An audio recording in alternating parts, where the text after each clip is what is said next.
దయగల తండ్రి కృపగలిగే ఆయన ఆటే బయటే ఉన్న నీవు వాటిలో ఉన్న నా జీవితమై ఆయన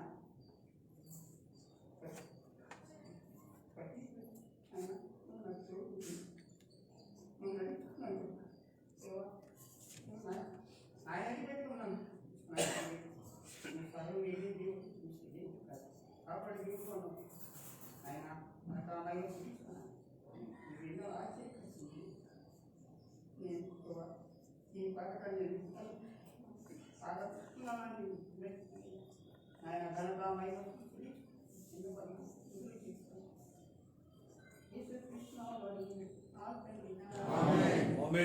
బుజ్జువా ప్రాంతి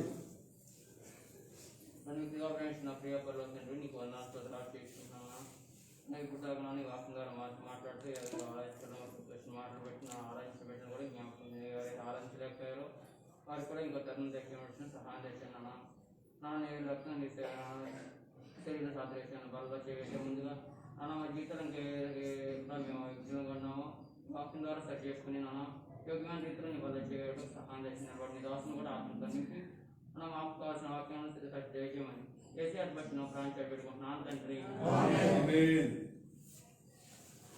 మరొకసారి ప్రభువైన యేసుక్రీస్తు వారి నామములో చేర్చిన మీ అందరికీ హృదయపూర్వక వందనాలు. Praise the lord.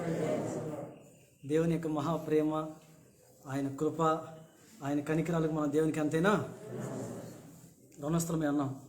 మరి ప్రభువులో చేవేసే ముందు దేవుని యొక్క లేఖనాల నుంచి కొన్ని మాటలు జ్ఞాపకం చేసుకొని మనము ప్రభువులో చేవేద్దాం.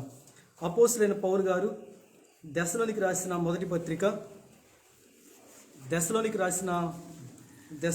సంఘానికి రాసిన మొదటి పత్రిక 4వ అధ్యాయం. మొదటి దెస్సలోనిక 4వ అధ్యాయము 2వ వచనాన్ని అందరము కలిపి చదువుకుందాం. అపోస్తులైన పౌలు గారు దెస్సలోనికి రాసిన మొదటి పత్రిక 4వ అధ్యాయం 2వ వచనాన్ని అందరం కలిపి చదువుకుందాం. కాగా మీరెలాగూ నడుచుకొని దేవుని సంతోషపరచవలనో మా వల్ల నేర్చుకున్న ప్రకారంగా మీరు నడుచుకొంచున్నారు. ఈ విషయంలో మీరు అంతకంతకు అభివృద్ధి పొందవాలని మిమ్మల్ని వేడుకొని ప్రభువైన యేసునందు హెచ్చరించున్నాం. నాతో పాటు చెప్పండి ఒకసారి. కాగా మీరెలాగూ నడుచుకొని దేవుని సంతోషపరచవలనో మా వలన నేర్చుకున్న ప్రకారంగా మీరు నడుచుకొంచున్నారు. ఈ విషయంలో మీరు అంతకంతకు అభివృద్ధి నొందవల్లని మిమ్మల్ని వేడుకొని ప్రభువైన యేసునందు హెచ్చరించున్నాము. చిన్న ప్రార్థన చేసుకుందాం. మౌలికలుగా ప్రేమించిన మా ప్రియ పరలోకపు తండ్రి, మరొకసారి ప్రభు నీ పాచెందుకు వస్తున్నాం. మీ లేఖనం ప్రభు మేము ధ్యానం చేయించుండగా మీ లేఖనంలో ఉన్న సత్యాన్ని, సారాంశాన్ని మేము గ్రహించి మా జీవితంలో ప్రభా మీరేమై ఉన్నారు, మీరు చేసే కార్యాలు ఎలాంటివో, మీరు రాకడి మును ప్రభా మీ విధంగా సిద్ధపడాలి. మీ లేఖనాల ద్వారా ప్రభు మీరు మాతో మాట్లాడండి. మా పితరులైన వారు ప్రభు మా యొక్క ఆత్మీయ జీవితంలో వారిని ముంగుర్తుగా పెట్టుకొని ఏ విధంగా నడవాలో మీ లేఖనాల ద్వారా ప్రభా సరే చక్కపరచబడి యోగ్యమైన రీతిలో నీ బలో చేయడానికి సహాయం దయచేయండి. నిలబడి మీ దాసులు ప్రభా అయోగ్యుడు మీరే నోటికి బోరేయండి. మీ లేఖనాల ద్వారా ప్రభా మాకు కావలసిన మీ యొక్క లేఖనాలని ప్రభా మీరు మాతో స్పష్టంగా మాట్లాడి ఖాళీగా ఉన్న మా యొక్క ఆత్మీయ జీవితాలను సజీవుని ప్రభు మీ లేఖనాల ద్వారా నింపుకొని ప్రభా నీ యొక్క వాక్యాన్ని సంతోషంగా స్వీకరించి మీ రాకడ గురించి సిద్ధపడి అనేక మందిని సిద్ధపరచడానికి సహాయం చేయవలసిందిగా ప్రార్థన చేసుకుంటూ మా ముందున సమ్మకు దీవెనకరంగా చేయవలసిందిగా ప్రార్థన చేసుకుంటూ యేసుక్రీస్తు వారి శ్రేష్ఠకరమైన పరిశుద్ధమైన జీవము కలిగిన ఉన్నతమైన నామములో అడిగి వేడుకుంటున్నాం తండ్రి, ఆమేన్. మన ఈ భాగం మనం చూసినట్లయితే మొదటి దెస్సలోనిక పత్రిక మనం చూసినట్లయితే దీని యొక్క సారాంశాన్ని ఒక్కసారి చూద్దాం. మనం ఈ మొదటి దెస్సలోనిక రాసిన పత్రిక మనం చూసినట్లయితే మరి అపోస్తలుడైన పౌలు గారు కొరింథీ ప్రాంతం నుంచి మరి క్రీస్తు శకము 52లో ఈ యొక్క దెస్సలోనిక పత్రిక రాస్తున్నాడు.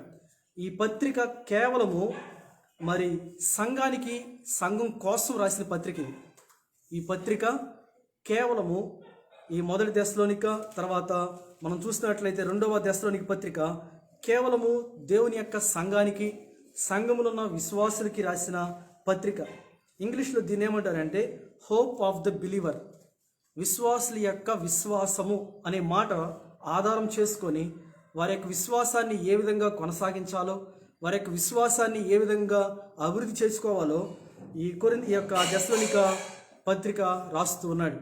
మనం చూసినట్లయితే ఈ యొక్క దశలోనిక పత్రిక మనం చూసినట్లయితే మొదటి 5 అధ్యాయాలు మనకు కనబడతాయి. 1 నుంచి 5 అధ్యాయాలు మనకు కనబడతాయి. మనం చూసినట్లయితే మరి మొదటి అధ్యాయం మనం చూసినట్లయితే మరి సువార్తని ఏ విధంగా అంగీకరించాలి, సువార్త యొక్క సారాంశం ఏంటి, దాని గురించి మొదటి అధ్యాయం మనకు చూపిస్తూ ఉన్నాడు. ఇక 2వ అధ్యాయం మనం చూసినట్లయితే మరి పౌలు గారు విశ్వాసులు చెప్పిన హెచ్చరికలు కనబడుతూ ఉన్నాయి. తర్వాత 3వ అధ్యాయం మనం చూసినట్లయితే సంఘం యొక్క బాధ్యత, సంఘం ఏ విధంగా ఉండాలన్న సంగతులు మరి 3వ అధ్యాయం మనకు కనబడుతూ ఉన్నాయి. 4వ అధ్యాయం చూసినట్లయితే దేవుని యొక్క 2వ రాకడ గురించిన ప్రస్తావన ఈ 4వ అధ్యాయం కనబడుతూ ఉంటుంది మనకి.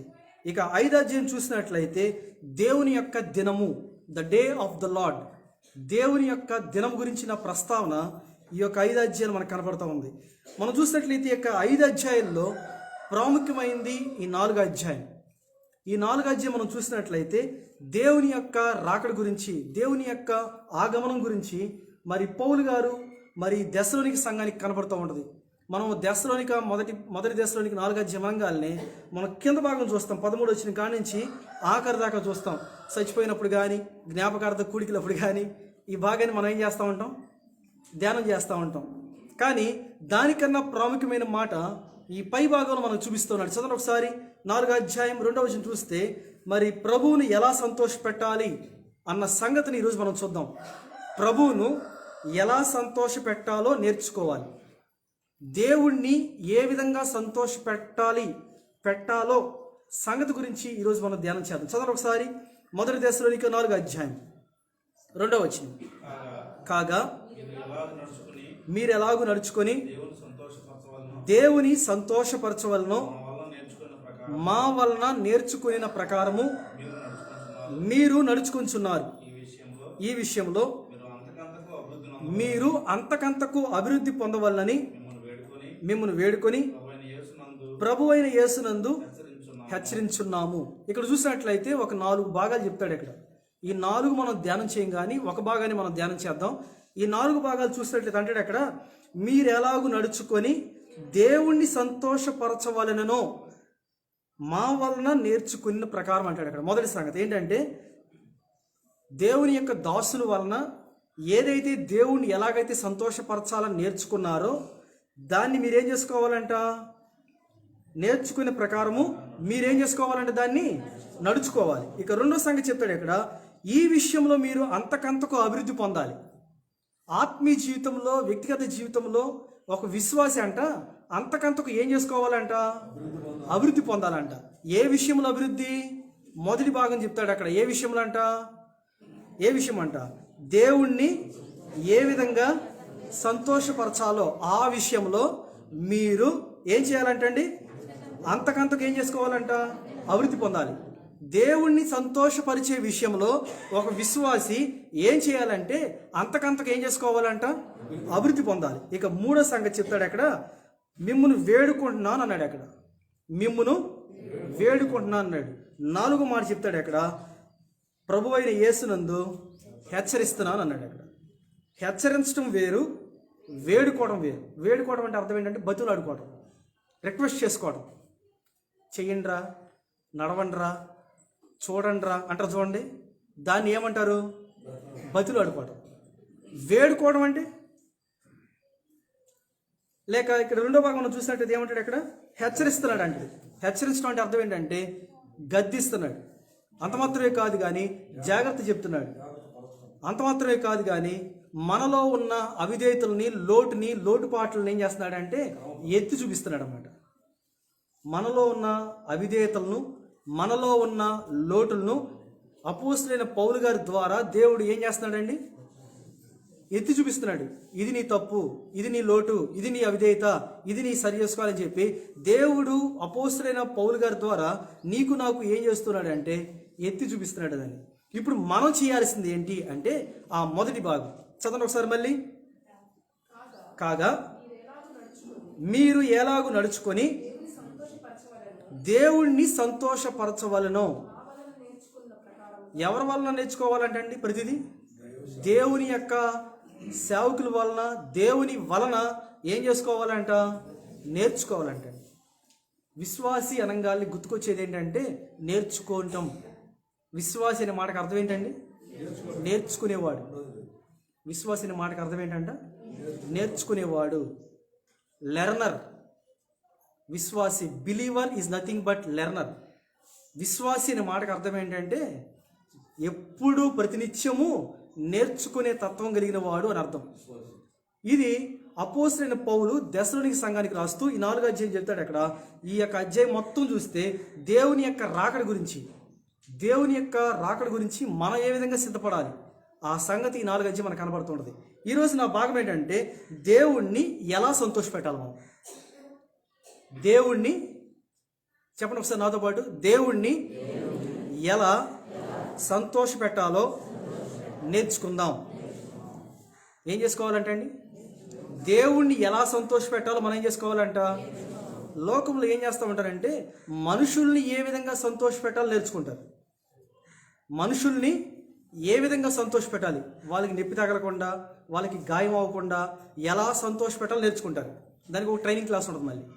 కానీ దేవుని దగ్గరికి వచ్చేపాటికి దేవుని యొక్క పిల్లలుగా పిలవబడే మనము దేవుణ్ణి ఎలా సంతోషపెట్టాలి?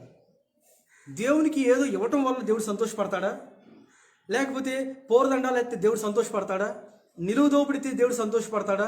లేకపోతే దాన ధర్మాలు కార్యక్రమాలన్నీ చేస్తే దేవుడు సంతోషపడతాడంటే కాదండి. దేవుడు సంతోషపరిచే విషయాలు దేవుని యొక్క వాక్యం నుంచి ఒక 8 ప్రాముఖ్యమైన సంగతులు చెప్పాలని ఆశపడుతున్నాను. పెన్ ఉంటే అండర్లైన్ చేసుకున్న మాటలు, బుక్ ఉంటే రాసుకోండి, ఎందుకంటే ఇవి పద్దాకు దొరికేవి కావు. దేవుణ్ణి సంతోషపెట్టాలి. గుర్తుంచుకోండి, ఏ వ్యక్తి అయితే దేవుణ్ణి సంతోషపెడతాడో ఆ వ్యక్తిని దేవుడు సంతోషపెడతాడంటండి. మనం దేవుణ్ణి సంతోషపెడితే దేవుడు మనల్ని సంతోషపెడతాడంట. అంటే అర్థమేంటి తెలుసా? మనకు కావలసిన ప్రతి ఒక్క అవసరత దేవుడు తీరుస్తాడు. దేవుణ్ణి మనం సంతోషపెడితే మనకి ఏది అవసరమో అది దేవుడు మనకిస్తాడంటండి. మరొక మాట, దేవుడు అంట మనం అడగక మునిపే ఇస్తాడు. వాస్తవానికి వాక్య ప్రకారం మనం అడగక మునిపే మనకి ఏది అవసరమో దాన్ని ఏం చేస్తాడంటే దేవుడు ఇస్తాడు. కానీ అడగక మునిపే మనకి ఇవ్వాలి అంటే దేవుడు మనం ఏ విధంగా సంతోషపెడతాము మీకు అర్థం కోసం. పిల్లలు ఉన్నారు, తల్లిదండ్రులు వాళ్ళు ఏమైనా తీసుకొచ్చే ముందు వీళ్ళు ఏం చేస్తారంటే మా నాన్న ఏం తీసుకొస్తాడు, మా అమ్మ ఏం తీసుకొచ్చింది అని చెప్పి వీళ్ళు ఏం చేస్తూ ఉంటారండి? ఎదురు చూస్తూ ఉంటారు. రెండో పని వాళ్ళు చేసేది ఏంటి తెలుసా? వాళ్ళు బయటికి వెళ్ళే ముందు వాళ్ళ చెప్పులు తీసుకొచ్చి బయట పెడతామో, వాళ్ళకి కావాల్సినవన్నీ రెడీ చేసి పెడతామో చేస్తారు. ఎందుకండి? రెడీగా చేసి పెడితే వాళ్ళు ఏం చేస్తారు? అబ్బో మంచోడు వీడికి ఏమైనా కావాలంటే వాడికి ఏం తీసుకురాలి, తీసుకొద్దామని చెప్పి వీళ్ళు ఏం చేస్తారు? ముందుగానే వాళ్ళ యొక్క మనస్సు ఎరిగి ఖచ్చితంగా వారు అడగక మునిపే తీసుకొచ్చి వాళ్ళకి ఇస్తారు. ఇది తల్లిదండ్రుల యొక్క బాధ్యత. మన ప్రియ పరలోకపు తండ్రి కూడా నీవు నేనంట అడగక మునిపే ఇవ్వాలి అంటే నీవు నేను దేవుడిని సంతోషపెట్టాలంట. మరి దేవుడు సంతోషపెట్టాలంటే దేవుడు చెక్కిలికి పెట్టాలా? ఏమండి? దేవుడు సంతోషపడాలంటే దేవుడికి చెక్కిలికి పెట్టాలా? మరి ఎప్పుడు సంతోషపడతాడు ఆయన? ఏ కారణాలు బట్టి సంతోషపడతాడు? ఎప్పుడు సంతోషపడితే అప్పుడు దేవుడు మనకి ఇస్తాడంట. మరొక మాట, పిల్లలు తల్లిదండ్రులు చెప్పిన మాట విన్నారనుకోండి, తల్లిదండ్రులు ఏం చేస్తారంటే వాళ్ళ సంతోషంతో కావాల్సినవి ఏం చేస్తారు? సమకూర్చి పెడతారు. ఇప్పుడు మన ప్రియ పరలోకపు తండ్రి కూడా చేసేది ఏంటంటే ఆయన్ని మనం సంతోష పెడితే ఖచ్చితంగా నీకు నాకు కావాల్సినవి యావత్తు ఆయన చేసి పెడతాడంట. ఇది వాక్యంలో ఉన్న సత్యం. ఇప్పుడు రండి ఒకసారి మళ్ళీ. ఇప్పుడు దెస్సలోనిక సంఘానికి రాస్తూ అపోస్తలుడైన పౌలు గారు చెప్తున్న మాట ఏంటంటే ఈ 4వ అధ్యాయం 2వ వచనం అంటాడు. అక్కడ చదవండి ఒకసారి. కాగా మీరు ఎలాగూ నడుచుకొని దేవుణ్ణి సంతోషపరచవలనో మా వలన నేర్చుకుని ప్రకారము మీరును ఏం చేస్తున్నారంట? అలా నడుస్తున్నాం. కానీ నడుస్తూ నడుస్తూ మనం ఏం చేస్తాం తెలుసా? ఆగిపోతున్నాం అంట. దేవుణ్ణి సంతోషపరిచే విషయంలో విశ్వాసులుగా పిలువబడే మనము ఏం చేస్తున్నాం తెలుసా? ఆగిపోతున్నాం. దేవుని యొక్క వాక్యం చూద్దాం. కొన్ని సంగతులు నేను చూపిస్తాను చూడండి. మొదటి సంగతి యెహెజ్కేలు గ్రంథం. దేవుడు లేక ప్రభువు ఎలా సంతోషపడతాడు, ఏ విషయంలో సంతోషపడతాడు? యెహెజ్కేలు గ్రంథం 18వ అధ్యాయం. ఇది అనేక సార్లు అనేక పర్యాయాలు మనం ఈ భాగం చూస్తూనే ఉన్నాం. కానీ దీంట్లో ఒక మాట జ్ఞాపకం చేసి మిగిలిన సంగతులకు వెళ్దాం. మొదటి సంగతి యెహెజ్కేలు గ్రంథము 18వ అధ్యాయము 23వ చెప్తాడు. అక్కడ దుష్టులు మరణము నొందుట చేత నాకేమాత్రమైన సంతోషం కలుగునా, వారు తమ ప్రవర్తనను దిద్దుకొని బ్రతుకుటయే నాకు సంతోషము. ఇదే ప్రభు అయిన యెహోవా వాక్కు. మొదటి మాట, ప్రవర్తన దిద్దుకొని బ్రతుకుటమే దేవుడికి సంతోషం అంటండి. దేవుడికి సంతోషం ఏంటంట? ప్రవర్తన దిద్దుకొని బ్రతకటమే దేవునికి ఏంటంట? సంతోషం. మనం ఏం చేస్తాం? ప్రవర్తనని ఏం చేసుకోమంట? దిద్దుకో. ఈరోజు అబ్బా ఎంత బాగుందండి వాక్యం, బ్రహ్మాండంగా ఉంది, చాలా బాగుంది అనుకుంటాం. బయటికి వెళ్ళిన తర్వాత మళ్ళీ మర్చిపోతాం, దాని గురించి పట్టించుకోం మళ్ళీ. కానీ ఆ వాక్యాన్ని ఏం చేసుకోవాలంట? మన ప్రవర్తనని ఏం చేసుకోవాలంట? దిద్దుకోవాలంట. ఏం చేసుకోవాలంటే అండి, పిల్లలు చూసినట్లయితే మొట్టమొదటిగా స్కూల్కి వెళ్ళినప్పుడు ఏం చేస్తారు? వాళ్ళని ఆ అని రాస్తారు, లేకపోతే ఏ అని రాస్తారు. దాన్ని ఏం చేస్తారు? వాళ్ళు పదే పదే దిద్దుతూ ఉంటారు. ఎందుకండి? 3 సంగతులు కనపడతాయి అక్కడ ఆ దిద్దే విషయంలో. మొదటిది, అలాగే దిద్దటం వలన చెరిపేసిన అదే రూట్ వచ్చింది, రూట్ మారదు. ఆ దిద్దిన రూటే గుర్తుంటుంది కాబట్టి దిద్దుతారు. రెండోది, వాళ్ళ మెదడుకి పని పెడుతున్నారు. వాళ్ళ మెదడుకి ఏం చేస్తున్నారు? పని పెడుతున్నారు. మూడోది, ఖచ్చితంగా తిరిగి మళ్ళీ రాయాలి అన్న సంగతి వాళ్ళు ఏం చేసుకుంటున్నారు? నేర్చుకుంటున్నారు. దిద్దటం ద్వారా వచ్చే లాభం అన్నమాట. దేవుడు కూడా చెప్తున్న మాట ఏంటంటే, మన ప్రవర్తనను మనం ఏం చేసుకోవాలంట? దిద్దుకోవాలంట. ఏం చేసుకోవాలంటే అండి, చదవండి ఒకసారి మళ్ళీ. 18:23, దుష్టులు మరణము నొందుట చేత. దేవుడికంట దుష్టులు చచ్చిపోతే ఆయనకి ఏమాత్రం ప్రయోజనం లేదంట, సంతోషం ఉండదంట. ఎందుకు? ఏదో నేను కన్నానాలని ఏదో పెంచి పోషించాను, కొంతకాలం భూలోకం ఉన్నారు, వాళ్ళు పోయారు, వాళ్ళ వల్ల నాకు ఏ ఉపయోగం ఉందా? ఉపయోగం లేదని చెప్పి దేవుడు అంట వాళ్ళ నిమిత్తం ఏం చేయడంట? సంతోషించడంట అండి. ఏం చేస్తాడు తెలుసా? వాళ్ళ నిమిత్తం దేవుడు ఏం చేస్తాడంట? దుఃఖపడతాడంట. ఇప్పుడు విశ్వాసులుగా పిలవబడే మనకి దేవుడు చెప్తున్న మాట ఏంటంటే, దేవుని యొక్క స్థితి కలిగిన మనము ఈ భూలోకంలో జీవించినంత కాలము మన ప్రవర్తనను మనం ఏం చేసుకుంటూ ఉండాలంట? దిద్దుకుంటూ ఉండాలంట. ఎందుకంటే నాది కానీ మీది కానీ మన ప్రవర్తన మంచిది కాదు, ఎప్పుడు మారుతూ ఉంటుంది. ఈరోజు ఒకలాగా ఉంటుంది, రేపు ఒకలాగా ఉంటుంది, ఎల్లుండి ఒకలాగా ఉంటుంది, మారుతూ ఉంటుంది.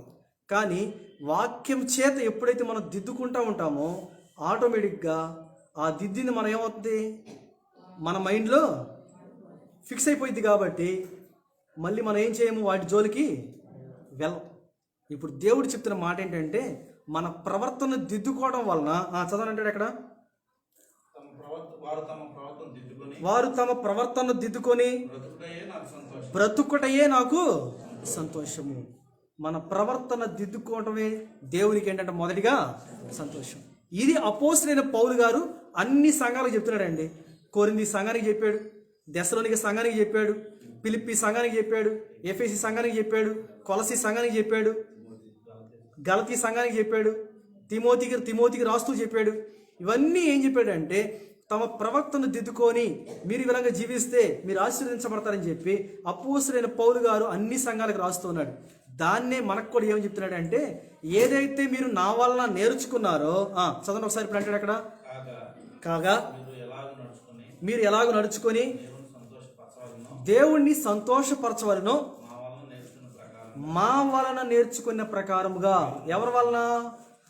అపోస్తలుడైన పౌలు గారు సంఘానికి రాయటం వలన, వారి వలన నేర్చుకున్న దాన్ని బట్టి మీరేం చేసుకోవాలంట? నడుచుకోవాలి. ఈ సంవత్సరం మన వాగ్దానం ఏంటి? నడవడం. మన వాగ్దానం ఏంటండి? చదవండి ఒకసారి మళ్ళీ.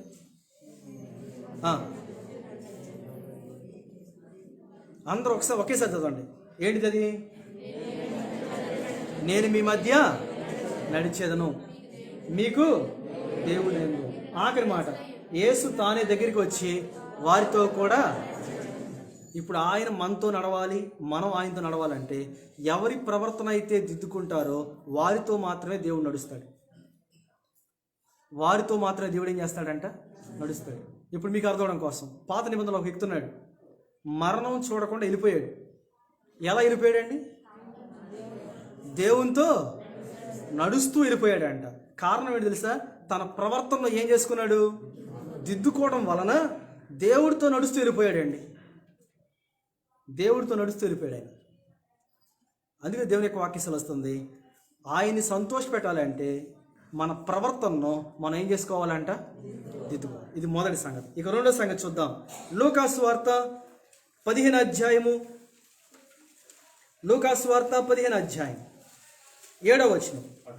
లూకాసు వార్త 15 అధ్యాయము 7వ వచనం చూస్తే, రెండోదిగా దేవుడు లేక ప్రభువును ఎలా సంతోష పెట్టాలి, మనము ఏ విధంగా సంతోష పెడితే దేవుడు మనకు సంతోషంగా తన కార్యాలన్నీ చేస్తాడంటే రెండో సంగతి చెప్తాడు అక్కడ. లూకాసు వార్త 15 అధ్యాయము 7వ వచనం చెప్తాడు అక్కడ, అటువలే మారు మనసు అక్కర్లేని 99 మంది నీతిమంతుల విషయమై కలుగు సంతోషం కంటే మారు మనసు పొందు ఒక్క పాపి విషయమై పరలోకమందు ఎక్కువ సంతోషము. దేవునికి ఎప్పుడు సంతోషం కలిగిద్దంటే అండి, మారు మనసు పొందితే సంతోషం అంట.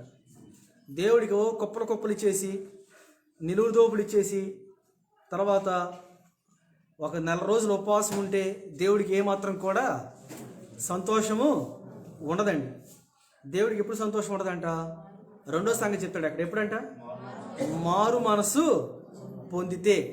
కానీ విశ్వాసులుగా పిలువబడే మనకంట ఇంకా మారు మనసు లేదు. ఏ మనసు ఉంది? మీరే చెప్తున్నారు మాయిదారి మనసు అని. నేను చెప్పాలా, మీరే చెప్పేది సమాధానం. ఏ మనసు ఉందంట? మాయిదారి మనసు. ఇప్పుడు ఆ మనసు కలిగి ఉంటే మరి దేవుడు సంతోషపడతాడండి? దేవుడు సంతోషపడతాడా? గుర్తుంచుకోండి, దేవుడు సంతోషపడితే నువ్వు అడగకుండానే ఇచ్చేస్తాడు.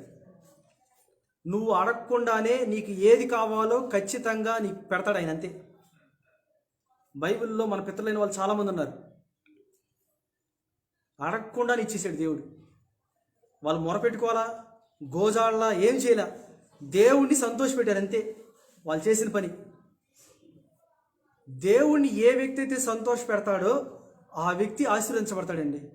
ఇప్పుడు చెప్తున్న మాట కూడా అదే. దేవుడు లూకాసు వార్తలో ఏమంటాడు అక్కడ?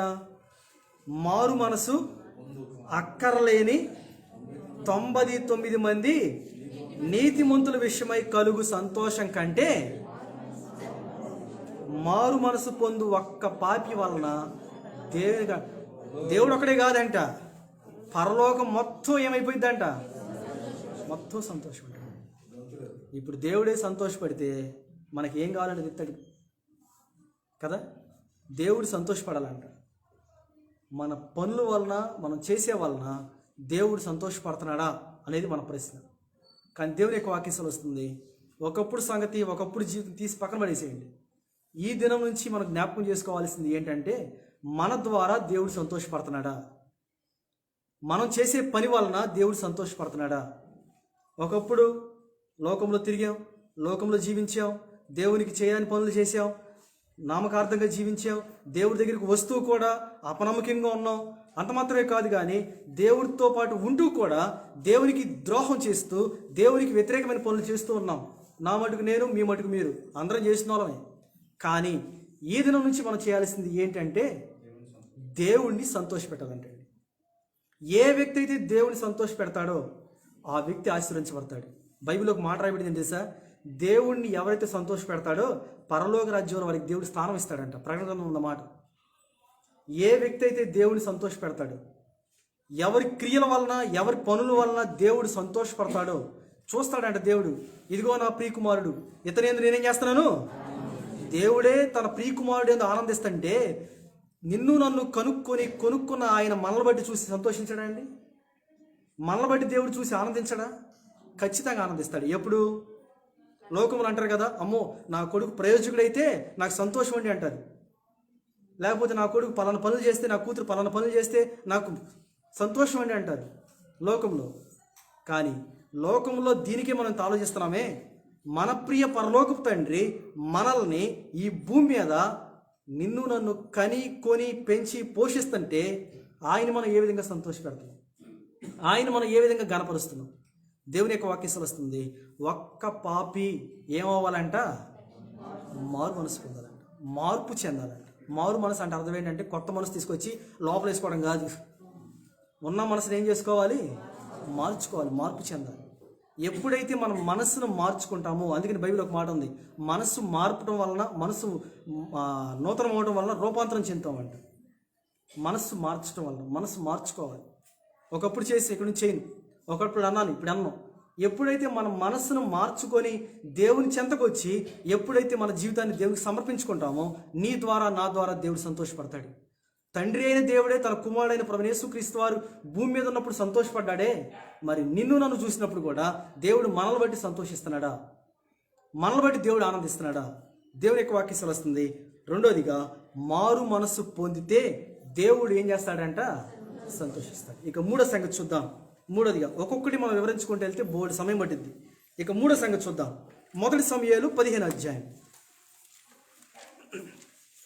మొదటి సమూయేలు 15వ అధ్యాయము 22వ వచనం. మూడోదిగా ఎప్పుడు ఆయనకి సంతోషం చూడండి. మొదటి సమూయేలు 15వ అధ్యాయము 22వ వచనంలో చాలా చక్కని మాట రాశాడు అక్కడ.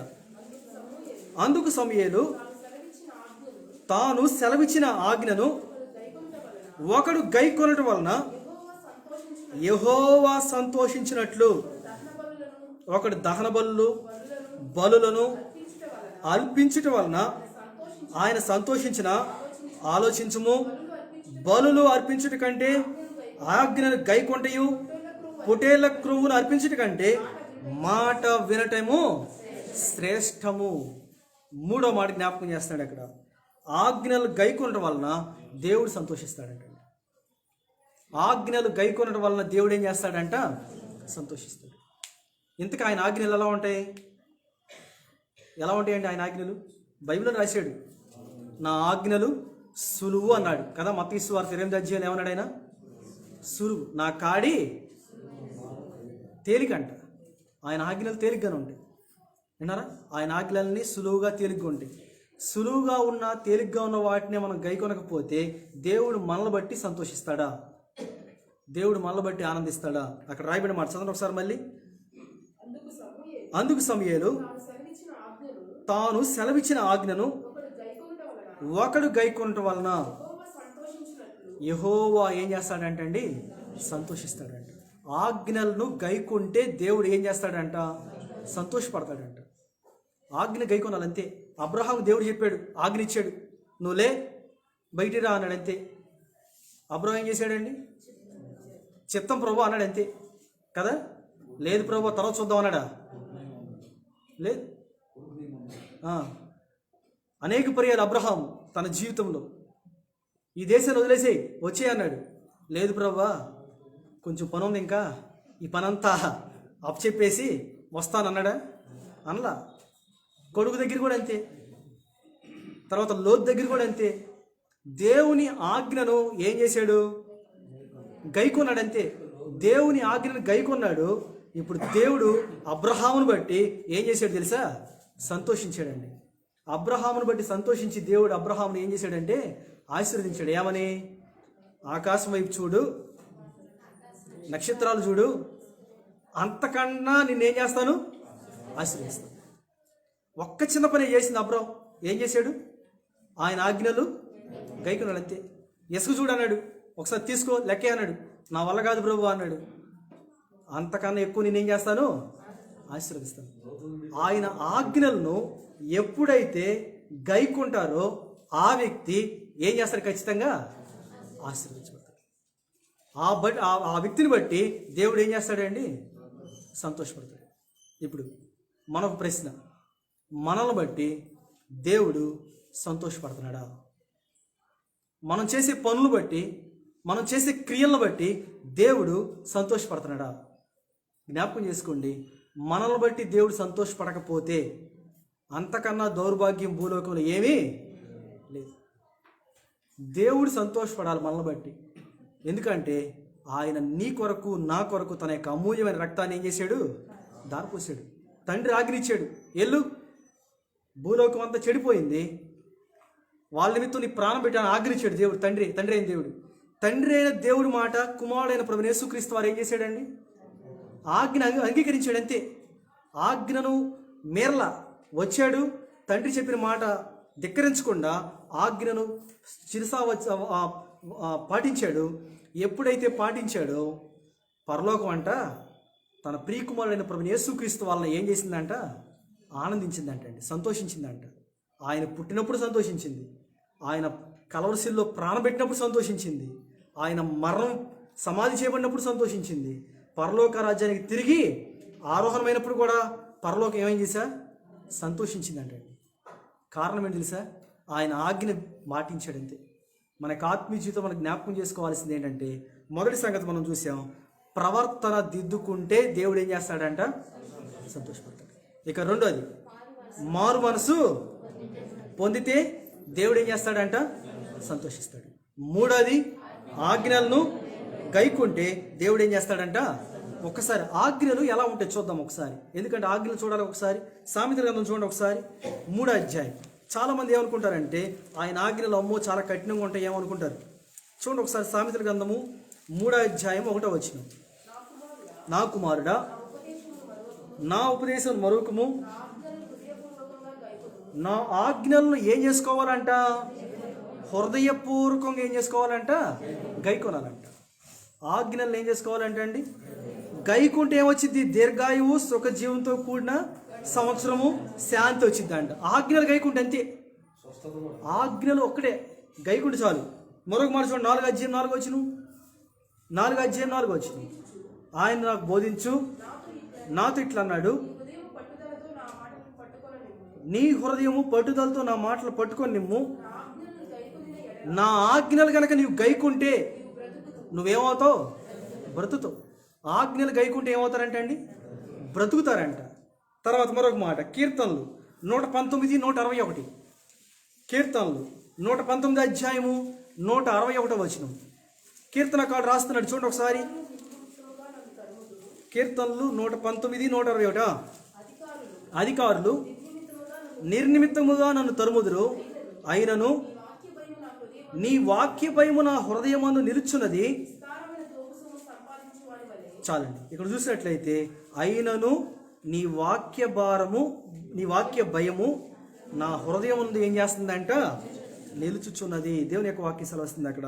అంత మాత్రమే కాదు, యోబు చూడండి ఒకసారి. యోబు చక్కని మాట రాశాడు. ఇంకా యోబు గ్రంథము 23వ అధ్యాయం 12వ వచనం. యోబు గ్రంథము 23:12. అంత శ్రమ అనుభవిస్తూ కూడా మరొకసారి యోబు గ్రంథము 23:12. ఆయన పెదవుల ఆజ్ఞను నేను విడిచి తిరగలేదు, ఆయన నోటి మాటలను నా స్వాభాభిప్రాయం కంటే ఎక్కువగా ఎంచుకున్నాడంటే. ఆయన ఆజ్ఞలు అంటే ఏం చేశాడంట? స్వంత అభిప్రాయాల కంటే ఎక్కువగా ఎంచుకున్నాడంట. కాబట్టి యోబుని దేవుడు ఏం చేశాడు? ఆశీర్వదించాడు. యోబుని బట్టి దేవుడు సంతోషించాడండి. దేవుని యొక్క వాక్యం సెలవుస్తుంది. ఇక 4వ సంగతి చూద్దాం. 4వదిగా, దేవుడు ఎప్పుడు సంతోషపడతాడు, ఎప్పుడు ఆయన సంతోషపడాలని నేర్చుకోవాలో 4వ సంగతి చూద్దాం. హగ్గయి గ్రంథము 1వ అధ్యాయం. హగ్గయి గ్రంథము 1వ అధ్యాయము 8వ వచనం. హగ్గయి గ్రంథము, ఇది కొంచెం జాగ్రత్తగా నండి. హగ్గయి గ్రంథము 1వ అధ్యాయము 8వ వచనం. పర్వతములు ఎక్కి మీరు ఈ మందిరమును కట్టించిన యెడల దాని యందు నేను సంతోషించి నన్ను గణపరుచుకుందునని యెహోవా సెలవిచ్చున్నాడు. 4వదిగా, దేవుని మందిరం మీద శ్రద్ధ ఉంటే ఆయన సంతోషిస్తాడు. ఏ వ్యక్తికైతే దేవుని మందిరం మీద శ్రద్ధ ఉంటుందో ఆ వ్యక్తిని బట్టి దేవుడు ఏం చేస్తాడంటే అండి? దేవుడు సంతోషిస్తాడంట. మనకు దేవుని మీద మందిరం మీద శ్రద్ధ ఉందా? మాట్లాడాలి.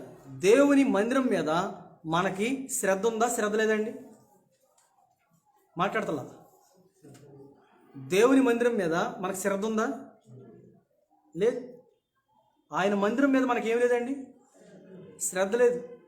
ఆయన మందిరం మీద ఎవరికైతే శ్రద్ధ ఉంటుందో ఆ వ్యక్తిని బట్టి దేవుడు ఏం చేస్తాడంట, సంతోషిస్తాడంట. మళ్ళీ చదవండి ఒకసారి, మీకు అర్థమైంది.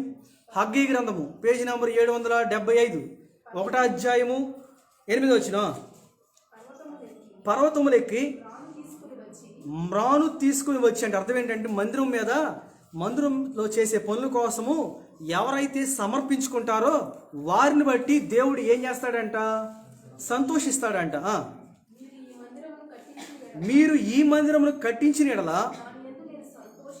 దాని యందు నేను సంతోషించి నన్ను ఏం చేసుకుంటాడంట, దేవుడు గణపరుచుకుంటాడంట.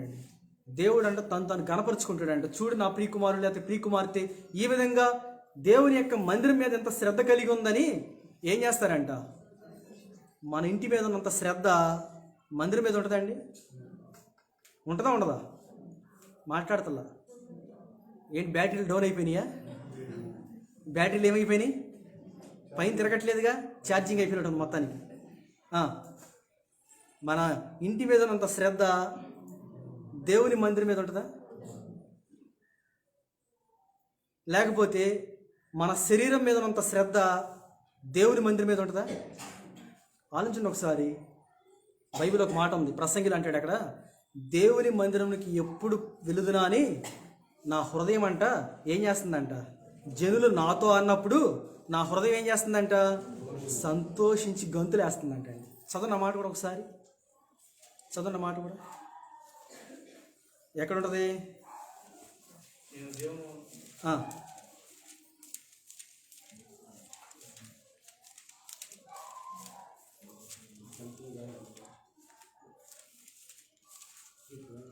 ముందు ప్రసంగి చూడండి ఒకసారి.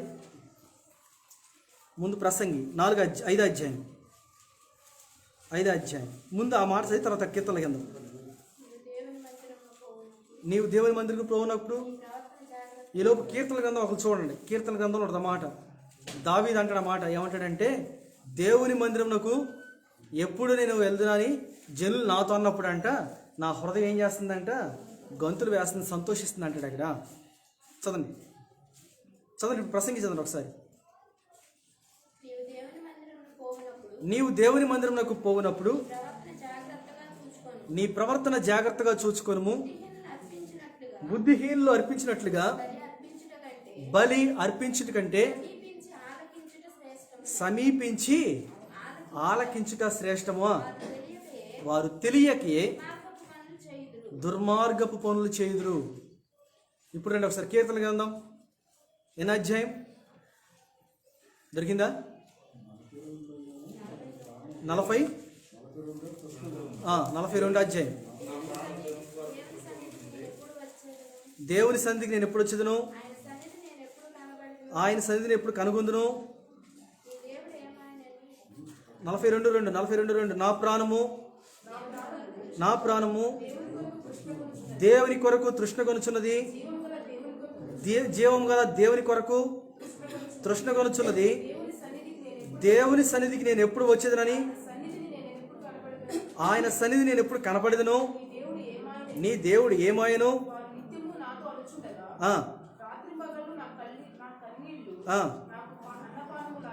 తర్వాత జనసమూహంతో పండుగ చేయుచున్న సమూహములతో నేను వెళ్ళి సంగతి సంతోషము కలిగి స్తోత్రములు చెల్లించుచు నేను దేవుని మందిరమునకు వారిని నడిపించిన సంగతిని జ్ఞాపకం చేసుకునగా నా ప్రాణము నాలో ఏం చేస్తుందంట. ఈ మాట చూసినట్లయితే మనకు ఆత్మీయ జీవితంలో ఆయన సన్నిధి నేను ఎప్పుడు కనపడాలా, ఎప్పుడు వెళ్ళాలని చెప్పి నా హృదయం నాలో ఏం చేస్తుందంట, తృష్ణ గొంతుందని దావీదు జ్ఞాపకం చేస్తున్నాడు. జనులు నాతో అన్నప్పుడు అంట నా హృదయం ఏం చేస్తుందంట, సంతోషంతో గంతులు వేస్తుందని రాశాడు కీర్తన గ్రంథంలోనే. తర్వాత మనం చూసినట్లయితే ఇప్పుడు మనం చదువు ఒకసారి మళ్ళీ మన భాగానికి వచ్చేయండి. హగ్గీ 1:8 4వది అంటాడు అక్కడ, దేవుని మందిరం మీద శ్రద్ధ ఉంటే ఆయన మనల్ని బట్టి ఏం చేస్తాడంట, సంతోషిస్తాడంట. చదువు ఒకసారి. పర్వతములెక్కి మ్రాను తీసుకొని వచ్చి దాని యందు నేను సంతోషించి నన్ను నేనేం చేసుకుంటాను, గణపరుచుకుంటాను. దేవుని మందిరం మీద మనకి ఏముండాలంట, శ్రద్ధ ఉండాలంటే. దేవుని మందిరం మీద చెప్పండి ఒకసారి, ఏముండాలంట? శ్రద్ధ ఉండాలంట. చాలామందికి ఇప్పుడు ఏముందంటే నిద్ర మీద శ్రద్ధ ఉంది. దేని మీద శ్రద్ధ ఉంది? నిద్ర మీద శ్రద్ధ ఉంది. నా ఇంక చూస్తున్నారు కానీ మీ కళ్ళన్నీ మూసుకుని ఉన్నాయి. వెనకాల కొంతమంది కనబడుతున్నారు నాకు. నిద్ర మీద ఏముంది? శ్రద్ధ ఉంది. శ్రద్ధ కలిగిన వాళ్ళు ఏమవుతారు తెలుసా? నిద్రను స్వతంత్రించుకుంటారంట. శ్రద్ధ కలిగిన వాళ్ళు ఏమో చేస్తారంట? నిద్రను స్వతంత్రించుకుంటారు. ఆఖరిలో ఆమెను అన్నప్పుడు గుప్పులు ఎగుతారు అన్నమాట. అది నిద్ర మీద ఉన్నంత శ్రద్ధ దేని మీద లేదు తెలుసా? దేవుని యొక్క మందిరం మీద, దేవుని యొక్క వాక్యం మీద శ్రద్ధ లేదండి. ఇంటికా రోజంతా పడుకుంటాం. కొంతమంది కూరగాయల కొత్త కూడా పడుకుంటారు తెలుసా? 2-3 చూసి నేను ఒకసారి నాకు అనిపించింది తెగదేమో అనుకున్నా.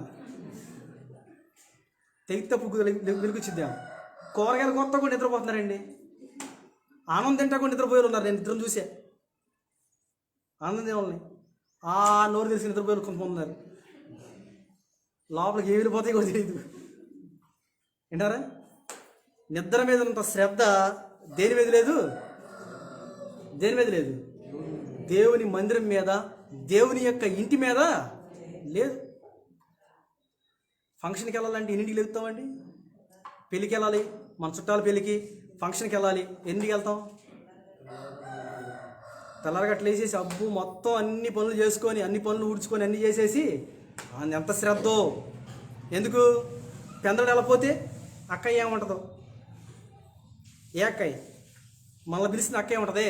ఆమె ఏముంటుంది అని చెప్పేసి ముందే సిద్ధపడి శ్రద్ధ కలిగి ఏం చేస్తాం? అంతకన్నా ముందే కూర్చుంటాం అక్కడ 2 రోజులు ముందే. ఒకరోజు కాదండి, 2 రోజులు ముందే. మరి మందిరానికి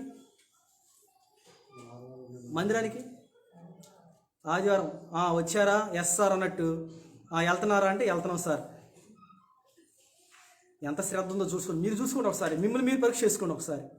మందిరం మీద ఎంత శ్రద్ధ ఉంది మీకు? దేవుని ఇంటి దగ్గరికి వచ్చే విషయంలో ఎంత శ్రద్ధ కలిగి ఉన్నాం? ఆదివారం వచ్చామంటే ఆదివారమే. వారం మధ్యలో అనేకమైన కూడికలు జరుగుతున్నాయి. ఆ కూడికలు ఏమవుతున్నాయి? గుంపులో గో. విన్నారా? గుర్తుంచుకోండి, నిన్ను బట్టి దేవుడు ఏం చేయడు? సంతోషపడు. నువ్వెందుకు ఆశీర్వదించబడట్లేదు? నువ్వెందుకు దీవించబడట్లేదు? నీ కుటుంబంలో ఉన్న వాళ్ళు ఇంకా ఎందుకు రక్షణలోనికి రావట్లేదంటే కారణం నువ్వే. నీ వల్లనే నీ కుటుంబంలోనికి వ్యక్తులు దేవుని దగ్గర రాలేకపోతున్నారు. నీ వల్లనే నీ భర్త మారట్లా, నీ వల్లనే నీ భార్య మారట్లా, నీ వల్లనే నీ కొడుకులు మారట్లా, నీ వల్లనే నీ కూతురు మారట్లా, నీ వల్లనే నీ ఇంట్లో వాళ్ళు దేవుని సన్నిధికి రావట్లేదు. పైపొచ్చి మళ్ళీ ఏం చేస్తాం? అమ్మో నేను ఉపవాసం ఉన్నానండి. ఎవడనమన్నాడు నిన్ను ఉపవాసం? ఎవడనమన్నాడండి ఉపవాసం? ఎవడు చేయమన్నాడు ప్రార్థన?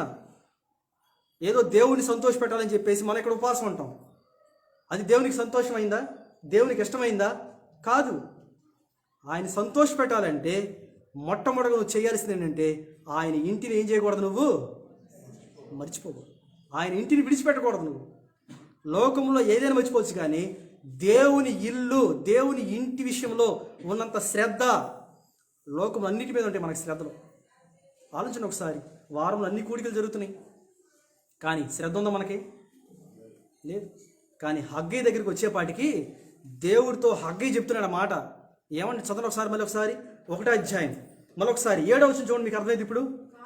కాగా సైన్యములకు అధిపతికి యెహోవా సెలవిచ్చింది ఏమనగా, అదండి సంగతి.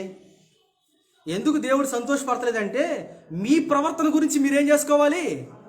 ఆలోచించుకోండి. మన ప్రవర్తన గురించి మనం ఆలోచించుకోవాలంట. నా ప్రవర్తన బట్టి దేవుడు సంతోషిస్తున్నాడా? నా ప్రవర్తన బట్టి దేవుడు ఆనందిస్తున్నాడా? నా ప్రవర్తన బట్టి దేవుడు నాకు ఆశీర్వదిస్తున్నాడా? నా ప్రవర్తన బట్టి దేవుడు నన్ను దీవిస్తున్నాడని చెప్పి ఎవరి ప్రవర్తన బట్టి వాళ్ళు ఏం చేసుకోవాలంట? ఆలోచించుకోవాలంట. నా ప్రవర్తన నేను, మీ ప్రవర్తన మీరు. కానీ మనం ఏం చేస్తాం తెలుసా? ఎప్పుడు పక్కన ప్రవర్తనే. ఏమన్నా నువ్వు వెళ్తున్నావా? వెళ్ళమ్మా, నేను తర్వాత వెనకాల వస్తాలే. మన ప్రవర్తన ఏమైపోయింది చూడండి ఒకసారి. రాను రాను రాను రాను భక్తి ఏమైపోతుందంటే బూడిదలో పోసిన పందేనయ్యవంట. ఒక దేవసేవకు చెప్పాడు ఒక మాట మన ఈ మధ్యన. మనకన్నా అంట పందేనయ్యవంట. ఎందుకు తెలుసా? బురదలోనికి కూడా అంటే నీట్గా వెళ్ళిద్దండి. అది బురదలోనికి కూడా ఎలా వెళ్ళి తెలుసా? నీట్గా వెళ్ళిద్దంట అండి బురదలోకి. వెనక ముందు చూసుకుంటుందంట, నాకన్నా ముందు ఎవడు వస్తాడని చూసుకుంటుందంట, చూసుకుని వెళ్ళిద్దంట. అది వెళ్ళి దాంట్లో డొల్లాడినప్పుడు సంతోషం, దాని ఆనందం వర్ణనాత తీరమంట. పక్కన పంది కూడా వచ్చింది అనుకోండి, ఈ పంది ఓర్చుకోలేదంట. ఏం చేసి తెలుసా, దాని ముట్టుతో కొడతా ఉంటుందండి. నేను చెప్పిన మాటలు కాదండి, ఒక సేవకుడు చెప్పిన మాట ఇది. పక్కన ఇంకో పంది వచ్చి దీని పక్కన డొల్లాడుతుంది అనుకోండి, ఆ బురదలో సంతోషిస్తుంది అనుకోండి, ఈ ముందెళ్ళిన పంది ఏం చేసి తెలుసా, ఆ పక్క పందిని ఏం చేస్తూ ఉంటుంది, ముట్టుతో కొడతా ఉంటుందండి. ఎందుకు, పక్క పోవే అంటదండి. నేను ముందు వచ్చాను చెప్పి. దానికి ఉన్నంత శ్రద్ధ మనకు లేదంట. ఆలోచన ఒకసారి, మనకి ఆత్మీయ జీవితంలో దేవుని మందిరానికి వెళ్ళే విషయంలో నువ్వు శ్రద్ధ కలిగి ఉంటే దేవుడు నిన్ను బట్టి నన్ను బట్టి దేవుడు ఏం చేస్తాడంట, సంతోషిస్తాడంట. ఇది 4వ సంగతి. మొదటిగా ఏంటంట, ప్రవర్తనను దిద్దుకొని బ్రతుకుటం వలన దేవుడు ఏం చేస్తాడంట, సంతోషిస్తాడు. రెండో, దేని బట్టి దేవుడు సంతోషిస్తాడంట, మారు మనసు పొందితే దేవుడు ఏం చేస్తాడంట. మీరు అనొచ్చు, మేము ఆల్రెడీ మారు మనసు పొందామండి, బాప్తీసం తీసుకున్నామండి, బలలో చేవేస్తున్నామని. ఇంకా మనం మారు మనసు పొందుతూనే ఉండాలండి. ప్రతి వారం దేవుని సందులో మనం ఏం చేసుకోవాలి తెలుసా, మన మనసును ఏం చేసుకోవాలి. నేను ఎప్పుడు చెప్తుంటా మాట, రీసైక్లింగ్ అంటారు. మారు మనసు, repentance is nothing but recycling. మనం ఎప్పటికప్పుడు ఏం చేసుకుంటూ ఉండాలంటే, రీసైక్లింగ్ అంటే అర్థం ఏంటంటే, మన సైకిల్ తొక్కుతున్నప్పుడు చక్రం ఏం చేస్తూ ఉంటుంది, తిరుగుతూ ఉంటుంది. ఆత్మీయ జీవితం కూడా మనం ఎప్పటికప్పుడు ఏం చేసుకుంటూ ఉండాలంట, తిరుగుతూ ఉండాలి, కడుక్కుంటూ ఉండాలి. ఎందుకు తెలుసా, మన మనసు మంచిది కాదు, మన తలంపులు మన ఆలోచనలు మంచివి కావు. కాబట్టి ఎప్పటికప్పుడు మనం ఏం చేసుకుంటూ ఉండాలంట, recycling is nothing but repentance. మనకు ఆత్మీయ జీవితంలో ఎప్పుడైతే మనము సిద్ధపాటు కలిగి దేవుని సందుకు వచ్చినప్పుడు మనకు మనం శుభ్రం చేసుకొని మనకు మనం దేవుని సందులో యొక్క మారు మనస్సు పొందితే కనుక మన మనస్సును ఏం చేసుకోవాలంట, నూతనపరుచుకోవాలి, మార్పు చెందుకుంటూ ఉండాలి. ఎప్పటికప్పుడు మన మనసును మార్చుకోవాలి. పోయిన వారం ఒకలాగా ఉంటుంది మన మనసు, ఈ వారం ఎలా ఉంటుందండి, మరోలాగా ఉంటుంది. వచ్చే వారం మరోలాగా ఉంటుంది.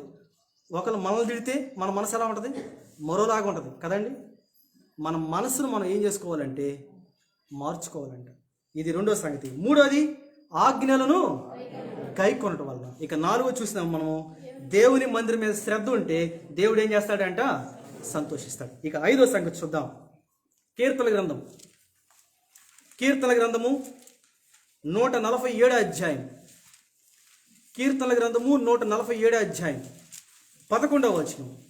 కీర్తనల గ్రంథము 147 అధ్యాయము 11వ వచనం చూస్తే, 5వదిగా దేవుడు ఎప్పుడు సంతోషపడతాడు, దేని ద్వారా దేవుడు సంతోషపడతాడు, ఆయన సంతోషపడితే మనకు వచ్చే ఆశీర్వాదం ఏంటి చెప్తాడు అక్కడ. తన యందు భయభక్తులు గల వారి యందు, తన కృప కొరకు కనిపెట్టుకుని వారి యందు యెహోవా ఆనందించువాడై ఉన్నాడు. 5వదిగా కృప కొరకు కనిపెట్టుకునే వారి యందు దేవుడు ఏం చేస్తాడంటే సంతోషిస్తాడు. ఎవరి యందు దేవుడు సంతోషిస్తాడంటే అండి, ఆయన కృప కొరకు కనిపెట్టుకోవాలంట. మనం ఆయన కృప కొరకు ఏం చేసుకోవాలి. కొత్త నిబంధనలో వ్యక్తి ఉన్నాడు, ఆయన కృప కొరకు ఏం చేసుకున్నాడంట, కనిపెట్టుకున్నాడు. ఎవరు తెలుసా, ఎవరండి, ఎవరో ఒకళ్ళు, అరిమత్తయ్య యోసేపు. చదువుతారా మాట, చదవండి ఒకసారి. ఎన్ని అధ్యాయం అది, లోక 23:50 వచ్చి. యోసేపు అని ఒకడు ఉన్నాడు, సజ్జనుడు, నీతిమంతుడై ఉండి